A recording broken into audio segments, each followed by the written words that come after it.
I didn't cry when the divorce papers came. I didn't scream, beg, or ask why. I simply handed him the pen, smiled, and signed my name like it meant nothing. But the night before, while he was busy rehearsing his victory speech in our shared bed next to someone else, I was transferring the deed of our $4 million home into a trust, under my name, just in case. People think silence means surrender. No, silence is strategy. And now, the house he kicked me out of doesn't belong to him anymore. It never really did. The house was quiet that morning, just as it always was. Sunlight spilled across the marble floors, catching the golden veining just right, like the universe still believed in our illusion. I walked barefoot to the kitchen, passing the grand piano no one ever played, the staircase no one ever ran down in laughter. Everything in this $4 million home was curated for appearance. Everything except the truth. David had already left, no doubt to begin his day of charming investors and pretending I didn't exist. The housekeeper smiled at me the way people do when they pity you but can't say it out loud. I nodded silent, holding my coffee a little too tight. My nails dug into the porcelain as if trying to feel something, anything. But the numbness had already settled in weeks ago. They said I was lucky. His family called me the power behind the throne. His mother once introduced me at a gala as the woman who made David possible. But when the cameras weren't flashing, I was a ghost. Dinners with the Dawsons were always about them, their empire, their legacy. I was decoration, acceptable, intelligent, beautiful, but always an outsider, until the photo. I found it purely by accident. His mother had left her clutch in the guest bathroom during one of her curated Friday night dinners. I had picked it up to bring it to her, but it slipped. When I bent down to gather the contents, a small, glossy photo floated to the floor like a curse. David. Holding a woman by the waist, her face blurred by motion, but her posture intimate, practiced. And the worst part, it wasn't recent. The timestamp in the corner said it all. 2 weeks before our wedding. I stared at the photo like it was a piece of me I didn't recognize. When I handed the purse back to her, she smiled sweetly and asked if I was still thinking of painting the guest suite blue. I said yes. I wanted to scream no. That night, I downloaded the software. David's phone synced to mine without issue. Passwords were child's play. He'd never imagined I would look. He thought my loyalty was blind. But within minutes, my screen filled with messages, voice memos, even a few poorly hidden images. The sender wasn't some anonymous fling or temporary distraction. It was Amanda, his brother's wife, my sister-in-law. "I told you she wouldn't suspect a thing," Amanda had written just last week. "She's too proud, too proper." David's response was instant. "She's not our problem. The papers are almost ready. Once it's done, we're clean." I stared at the words until the screen blurred. My fingers moved on autopilot, saving, screenshotting, filing into folders labeled things like A1 evidence and final strike. I didn't cry, I didn't rage, I didn't call him out. I smiled. They thought I was too proud? Good, let them believe that. Because pride is the perfect cover for preparation. And what they didn't know, what none of them knew, was that the prenup David had forced on me 5 years ago had a renewal clause, a clause that expired exactly 2 months ago. He had forgotten. He always forgot anything that didn't benefit him directly. And I never forget. At dinner the next night, the family sat around the outdoor table, pretending we were the Kennedy-class version of American royalty. David toasted his parents.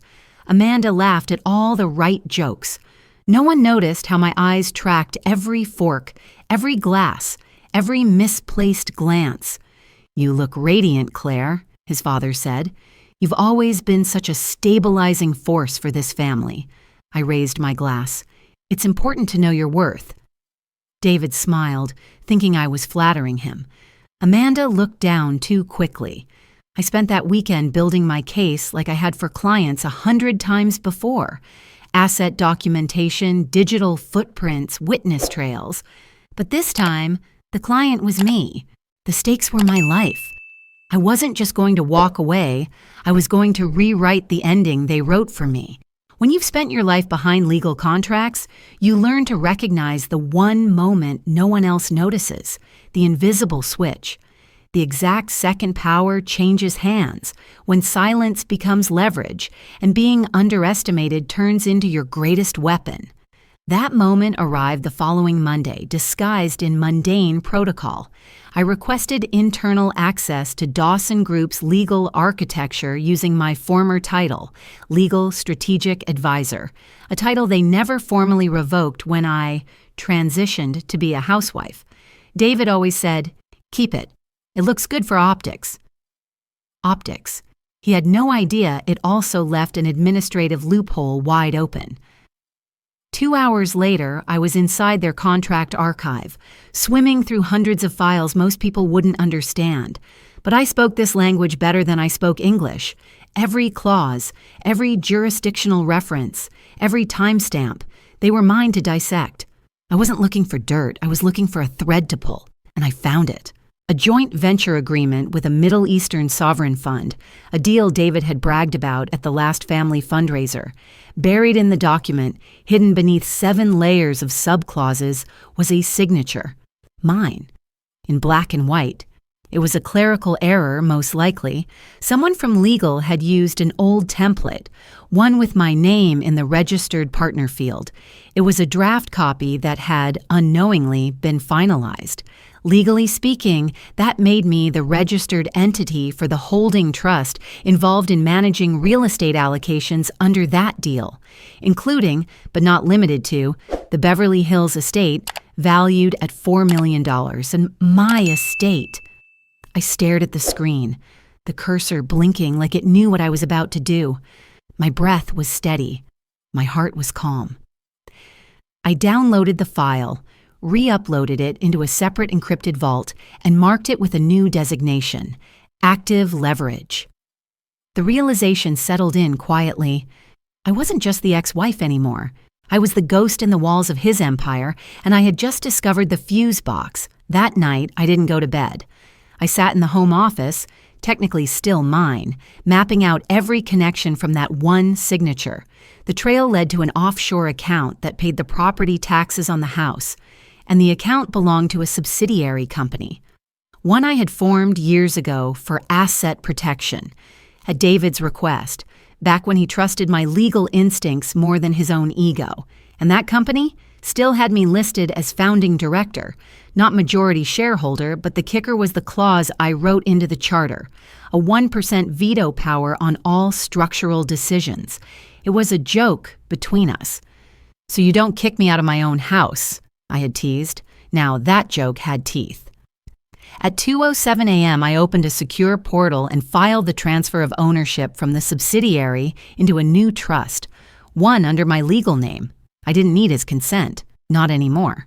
The ownership trigger had been lying dormant for years, waiting for activation.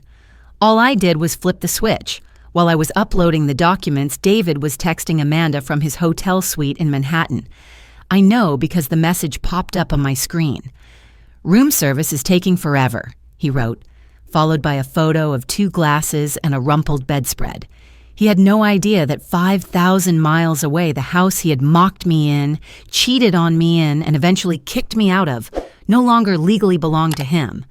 At 3:14 a.m., I submitted the change to the county registrar, time-stamped, encrypted, approved.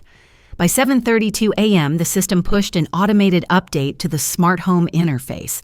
At exactly 8:02 a.m., David returned home. According to the footage I would later review, he tapped the front door panel twice, then paused. Tried again. The screen blinked red. Access denied. He pressed his thumb against the reader. Denied. His jaw clenched. He removed his sunglasses, stared directly into the facial recognition camera. "Welcome," it said. "You are not authorized to enter." He rang the bell. He knocked.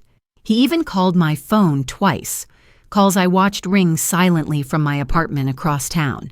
When the security firm called to verify an attempted breach, I simply replied, "No need to respond, the property is secure." Control doesn't always roar. Sometimes it clicks into place with the sound of a lock refusing to turn. The call came just after noon. His mother's voice was trembling, lined with an unfamiliar softness. "Claire, we'd like to have you over, just to talk, as adults, for the sake of the family." She paused, let the silence stretch. "For the sake of Thomas." It had been weeks since anyone from that side had spoken to me without a lawyer present. The shift was unexpected, strategic, but I accepted, partly out of curiosity, partly because the word Thomas still had power over me. Their estate hadn't changed, still perfect, still sterile. Muffled classical music echoed through the hall, and a scent of something too expensive lingered in the air like forced elegance. David wasn't there, conveniently traveling, only his parents and Amanda sitting stiffly on the edge of the couch like props in a play. His mother reached for my hand as soon as I sat. Her skin was cool, rehearsed. "Claire, I know. We failed you. We didn't protect you from what happened. We let David make decisions we should have questioned." She sniffled delicately. "I want to fix things. For Thomas, he needs both his parents. He needs you." I didn't speak. I let her fill the space with apologies shaped like diplomacy. Amanda nodded on cue, adding, "He's a good boy. We all just want peace." Peace. It was the one word they always used when they meant control. Still, I said nothing. I nodded at all the right places, smiled when appropriate. Even when his father slid a new document across the glass coffee table, an addendum to the divorce, more flexible custody, revised property agreements. A gesture of goodwill, he called it, with one clause tucked discreetly between lines of legalese, binding confidentiality. It would erase everything: the ownership transfer, the contract errors, the leverage, in exchange for peace. I asked for time to think, then excused myself to the powder room. It wasn't the one I used to know. It had been remodeled, repainted, disguised. But the walls still had ears. And so did I. I hadn't meant to overhear anything. The audio came from a forgotten Bluetooth speaker still paired to Amanda's phone. It crackled, then clicked, then played a voice I recognized instantly, David's. "She won't push back if it's framed around the kid. She's too calculated to risk being seen as unstable." Amanda laughed. "She doesn't realize she walked into a trap. I'll offer her a deal she can't legally refuse. If she signs, we seal the rest. Shut her down for good." The recording cut off. I stood in that bathroom, eyes on the antique mirror, watching my own reflection shift. The softness, the hesitation, they evaporated. In their place, the old version of me returned. The one who read between lines, who listened for what wasn't said. That night, I went home and opened the safe. Inside was a manila envelope I'd never planned to touch again. 2 years ago, during one of David's week-long business trips, something happened. I had told no one, not even my therapist, not even myself, really. I had gone to a dinner, alone, worn the wrong dress, trusted the wrong client. I'd buried the night so deep it barely felt like memory. But the consequence had stayed with me, in the shape of a child I loved more than air, Thomas. David had taken a DNA test without telling me. I found the sealed report in his email trash folder. The subject line was clinical: paternity confirmation. The result, 0% biological relation. He knew, and instead of confronting me, instead of speaking to me like a man or a father, he waited to weaponize it, waited to use it to take Thomas away. Now, I knew why he suddenly wanted peace. Because he'd crafted a narrative where I was unstable, unfaithful, unfit. I sat in Thomas's room long after he fell asleep, watching the rise and fall of his small chest under the nightlight. I'd never told him about the circumstances of his birth. I never would. To him, David was Daddy. I never wanted to change that.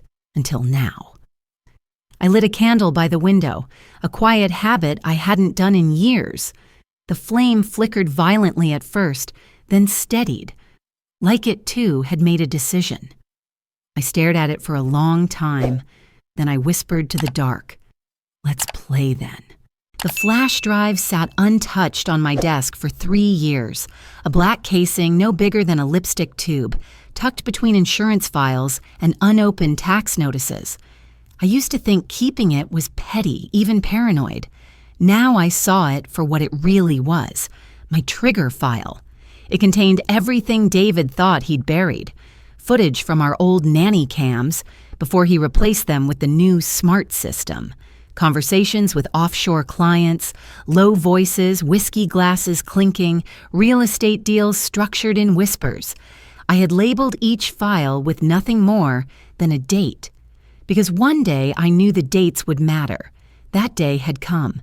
I didn't send it to the media first. That would have been too predictable. Instead, I chose precision.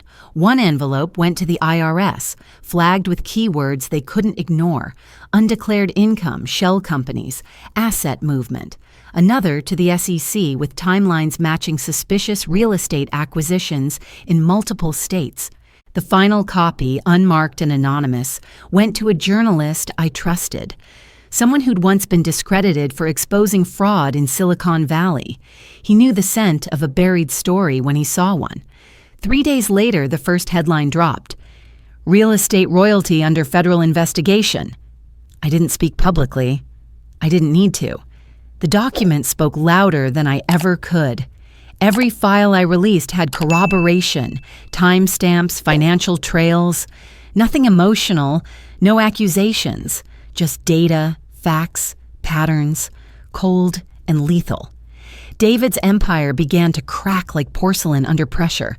Investors froze funding, board members demanded audits. Even his inner circle began deleting him from their contacts. And yet, I knew David. He wouldn't fall quietly.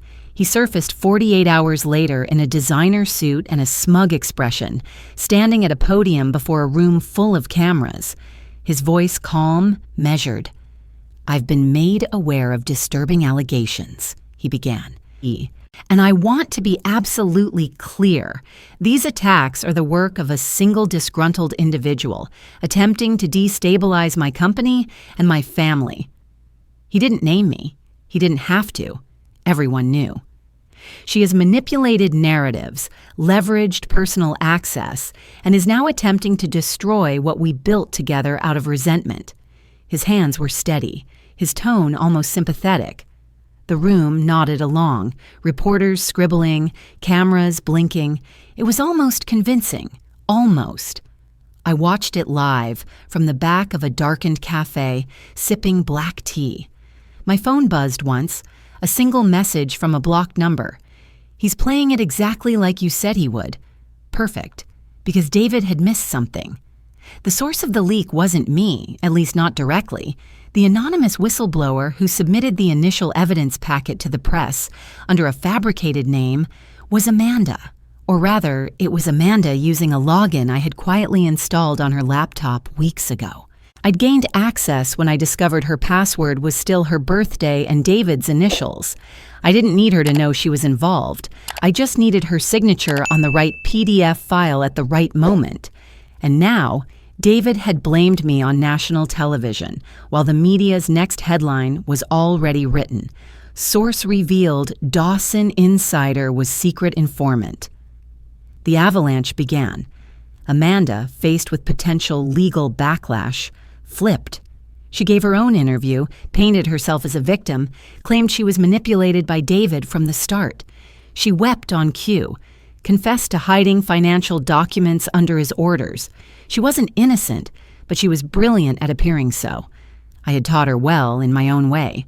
By nightfall, 3 major real estate deals were suspended. The DA's office issued a statement confirming a formal investigation. Social media turned. Comments changed from "she's out for revenge" to "why isn't he in jail yet?" David tried to spin, then silence, then stall. But dominoes fall fast once the first is nudged, and I had been lining them up for months. His attorney resigned, his CFO ghosted him. Even his father issued a quiet press release, distancing the family name from current legal turmoil. I didn't celebrate. There was no champagne, no toast, just quiet.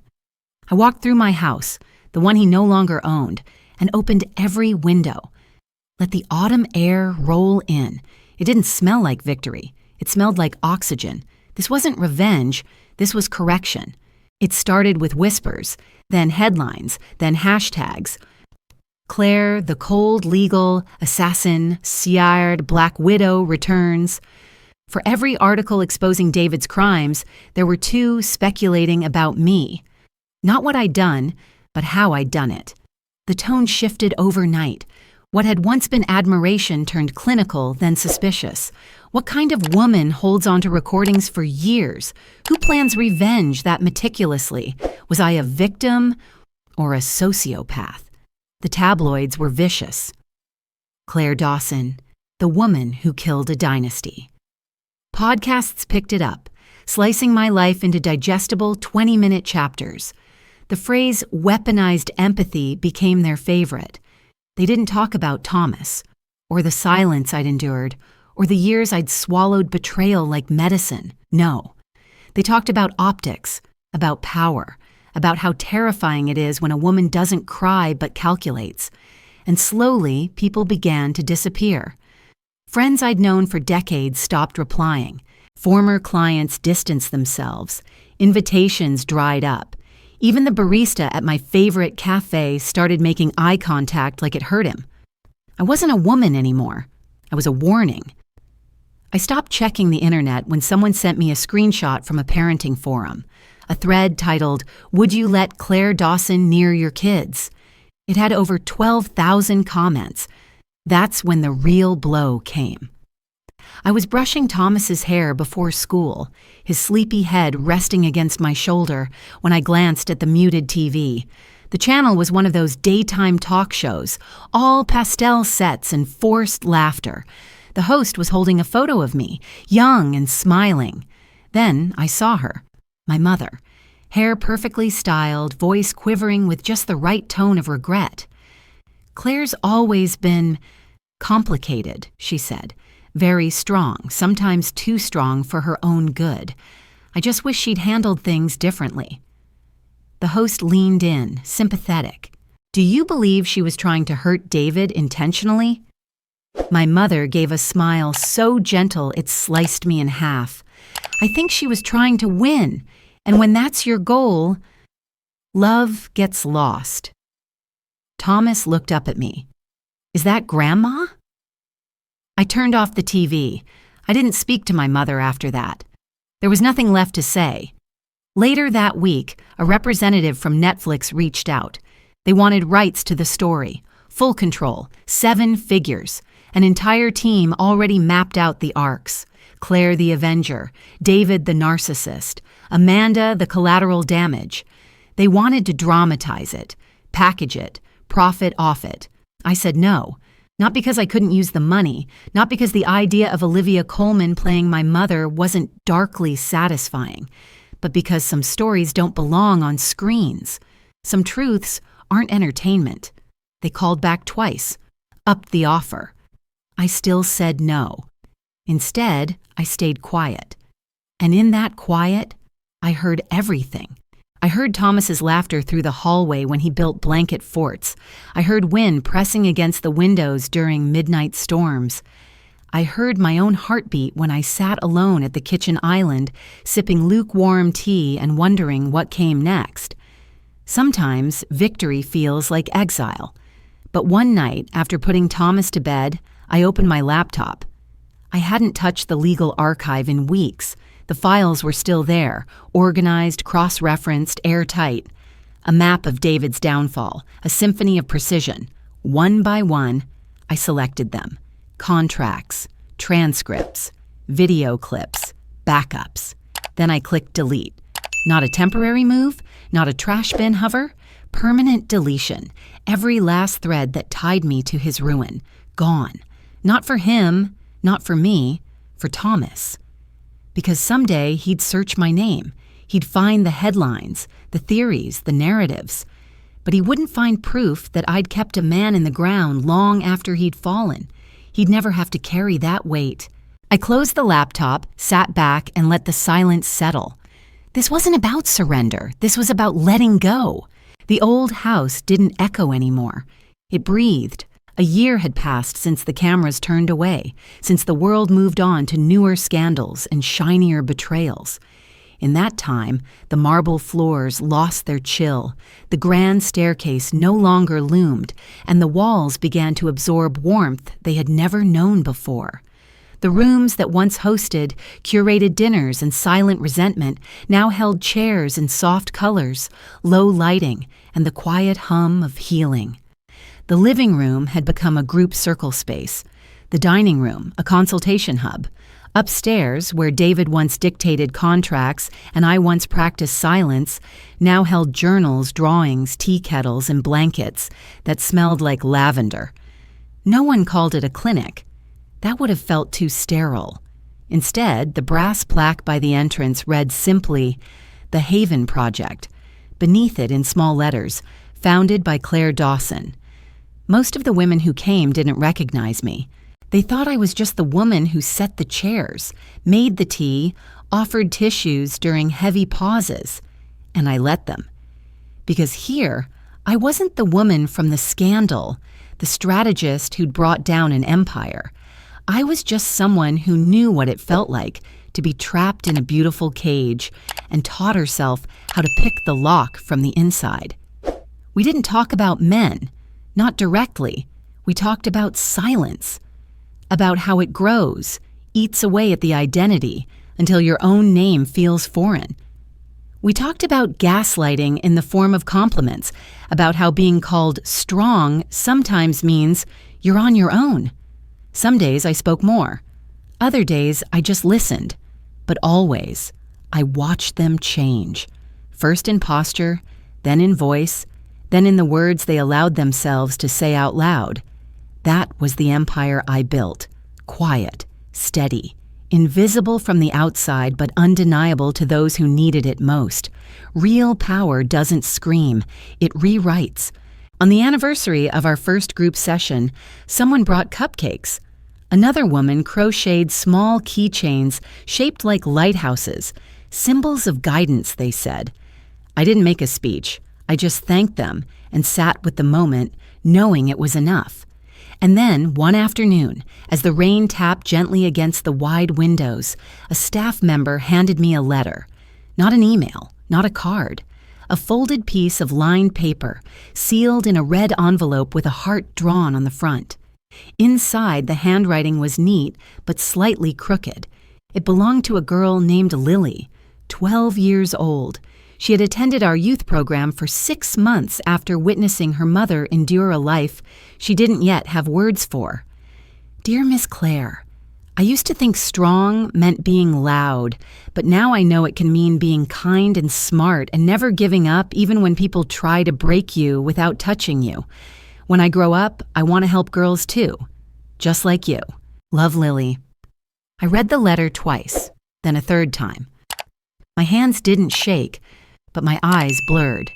It was the first time I had cried in 3 years, not because of pain, not even because of relief, but because someone had seen past the noise, past the media, past the headlines, and found the real story buried underneath. A child, untouched by bitterness, had read between the lines of a woman's life and seen something worth becoming.